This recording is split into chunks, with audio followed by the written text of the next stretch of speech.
नमस्कार श्री स्वामी समर्थ सर्वांना. तुमच्या सर्वांचं पुन्हा एकदा आपल्या या यूट्यूब चॅनलवर खूप खूप स्वागत आहे. श्रावण महिन्यातील संकष्टी चतुर्थी ही 22 ऑगस्टला दुपारी 1:46 सुरू होणार आहे आणि 23 ऑगस्टला सकाळी 10:38 समाप्त होणार आहे. यंदा श्रावणी संकष्टी चतुर्थी ही 22 ऑगस्ट गुरुवार या दिवशी साजरी केली जाणार आहे. या दिवशी पूजा करण्याचा शुभ मुहूर्त हा संध्याकाळी 6:40 पासून ते 7:05 पर्यंत असणार आहे आणि या दिवशी चंद्रोदयाची वेळ ही रात्री 9:02 असणार आहे. संकष्टी चतुर्थी ही गणपती बाप्पांना समर्पित आहे आणि श्रावण महिना हा महादेवांना समर्पित आहे. महादेवांचे श्री गणेश हे पुत्र असल्यामुळे आपल्याला या दिवशी गणपती बाप्पांसोबत महादेवांची देखील पूजा करायची आहे. ही संकष्टी चतुर्थी श्रावण महिन्यात येत असल्यामुळे या संकष्टी चतुर्थीला खूप सारे महत्त्व आहे. संकष्टी चतुर्थीच्या दिवशी श्री गणेशाच्या सात्विक लहरी या खूप मोठ्या प्रमाणात पृथ्वीवर पसरलेल्या असतात आणि त्यामुळे जर का आपण या संकष्टी चतुर्थीला काही उपाय केले तर याचे फळ हे आपल्याला 100% मिळत असते आणि म्हणूनच आपण संकष्टी चतुर्थीला भरपूर असे उपाय करू शकतो आणि त्यातच आपल्याला एक अत्यंत प्रभावी असा उपाय करायचा आहे. या संकष्टी चतुर्थीच्या दिवशी आपल्याला सकाळी या झाडाचे एक पान घरी घेऊन यायचे आहे. यामुळे तुमच्या कठीणातील कठीण इच्छा देखील पूर्ण होतील. यामुळे 7 पिढ्यांचे दारिद्र्य तुमचे नष्ट होईल.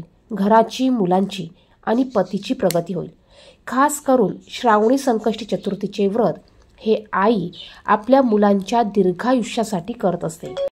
श्रावणातल्या संकष्टी चतुर्थीला श्री गणेशाची विधीपूर्वक पूजा आणि काही उपाय केल्याने आपल्याला इच्छित लाभ मिळू शकतात.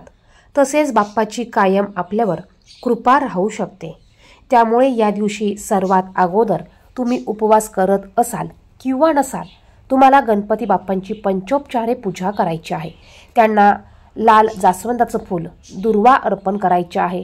नैवेद्यामध्ये तुम्ही गूळ, खोबरं, खडीसाखर, मोदक, तिळाचे लाडू त्यांना अर्पण करू शकतात. यानंतर दिवसभरात शक्य होईल तेव्हा एक वेळा गणपती अथर्वशीर्षाचं अवश्य पठण करा. तुमच्या मुलांकडून देखील गणपती अथर्वशीर्षाचं पठण करून घ्या.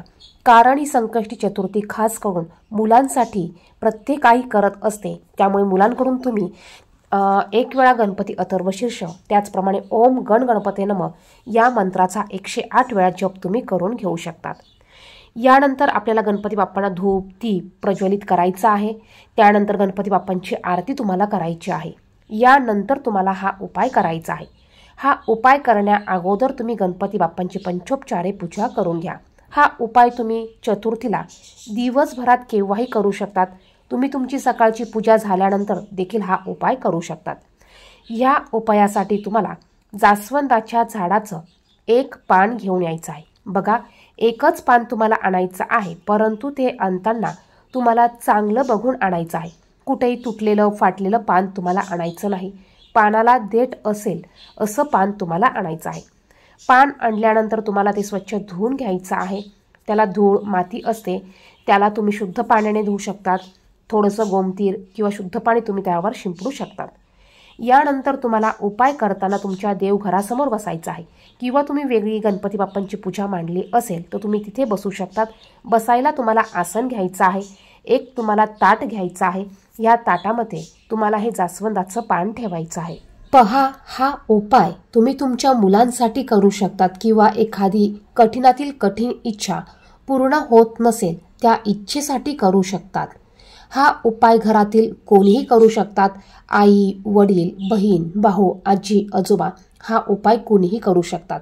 तुम्ही तुमच्या स्वतःसाठी देखील हा उपाय करू शकतात. तुम्ही तुमच्या मुलांच्या अडलेल्या इच्छेसाठी किंवा एखाद्या गोष्टीसाठी देखील हा उपाय करू शकतात. हा उपाय तुम्ही घरात देखील करू शकतात किंवा तुम्ही गणपतीच्या मंदिरात जाऊन देखील हा उपाय करू शकतात.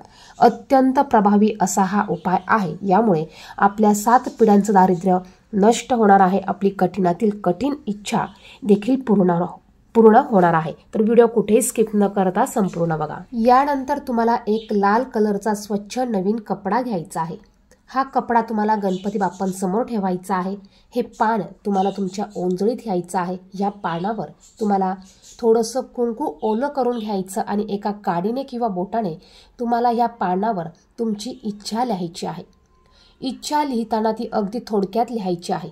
मुलांचं शिक्षणासाठी तुम्ही करत असाल तर मुलाचे शिक्षण, मुलांची प्रगती, मुलांची नोकरी किंवा स्वतःसाठी तुम्ही करत असाल तर स्वतःसाठी, घरासाठी करत असाल तर घरासाठी, लक्ष्मी प्राप्तीसाठी करत असाल तर लक्ष्मीची प्राप्ती व्हावी यासाठी अशी थोडक्यात तुम्हाला इच्छा लिहायची आहे। आणि त्यानंतर हे पान तुम्हाला त्या लाल कपड्यावर ठेवायचं आहे। पान ठेवताना पानाचा देठाचा भाग हा गणपती बाप्पांकडे येईल, म्हणजेच आपल्या समोर येईल। या पद्धतीने हे पान त्या लाल कपड्यावर आपल्याला ठेवायचं आहे।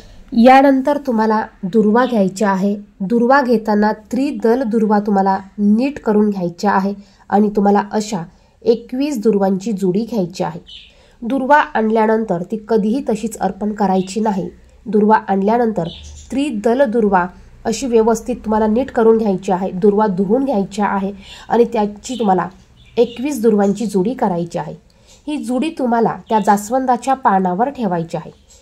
दुर्वा ठेवताना दुर्वाचा देठाचा भाग हा आपल्या समोर येईल। या पद्धतीने तुम्हाला या दुर्वा त्या जास्वंदाच्या पानावर ठेवायच्या आहे आणि तुम्हाला या लाल कपड्याची एक पोटली तयार करायची आहे। यानंतर तुम्हाला एक वेळा गणपती अथर्व शीर्षाचं पठण करायचं आहे। तुम्हाला 108 वेळा गणपती बाप्पांचा कुठल्याही मंत्राचा जप करायचा आहे।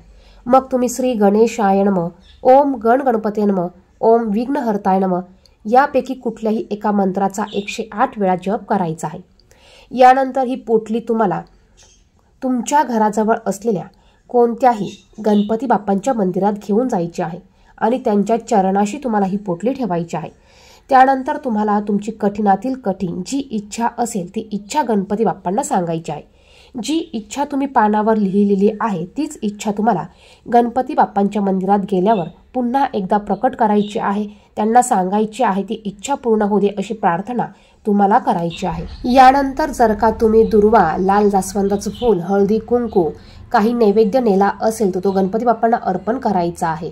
त्यानंतर 2 मिनिटं ही पोटली तुम्हाला गणपती बाप्पांच्या चरणाशी अशीच ठेवायची आहे। गणपती बाप्पांची पूजा केल्यानंतर तुम्हाला ही पोटली उचलून घ्यायची आहे आणि पुन्हा एकदा गणपती बाप्पांना मनोभावे नमस्कार करायचा आहे आणि तुम्हाला तुमच्या घरी निघून यायचं आहे।